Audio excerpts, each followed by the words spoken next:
विजय नहा धोकर ऑफिस निकल गया और अपनी पत्नी रेनू से बोल गया कि वह अपनी नौकरानी कोमल के घर होकर आएगा। विजय कोमल के हुस्न पर फिदा हो गया था।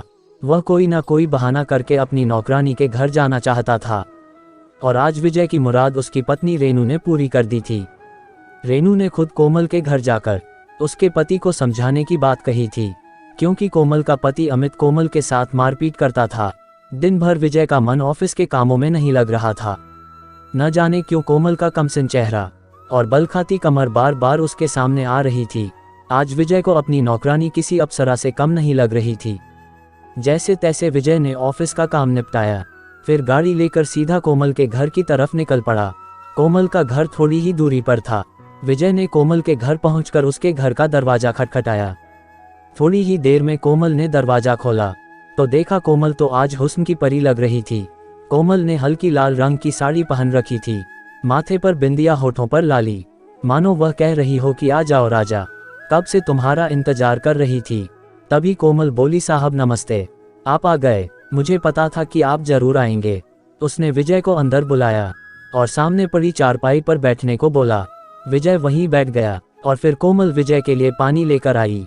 विजय तो उसकी ऊपर की ही देख रहा था। कोमल ने विजय की नजरों को ताड़ लिया था। कोमल विजय के सामने स्टूल पर बैठ गई और उन दोनों की नजरें एक दूसरे में खो गई। शायद एक ही दिन में विजय और कोमल के बीच का जो पर्दा था वह खत्म हो गया था। एक बात पूछूं? कोमल ने विजय की तरफ देखकर मुस्कुराया और कहा, पूछो, क्या पूछना चाहते हो? विजय ने कहा, क्या तुम मुझे पसंद करती हो? कोमल मुस्कुराते हुए और हल्का सा शर्माते हुए बोली, साहब मैं तो आपको कब से घांस डाल रही थी, पर आप हैं कि मेरी तरफ देखते ही नहीं थे।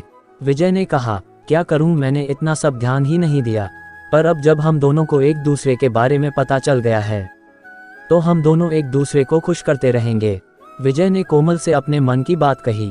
फिर विजय ने कहा, तुम्हारा पति नहीं दिख रहा, क्या अभी तक काम से नहीं आया?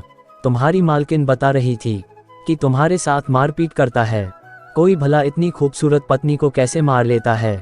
अगर मैं उसकी जगह होता तो तुम्हें पलकों पर बैठकर रखता और दिन रात तुमसे प्यार करता रहता, तुम्हारी आंखों में एक भी आंसू नहीं आने देता।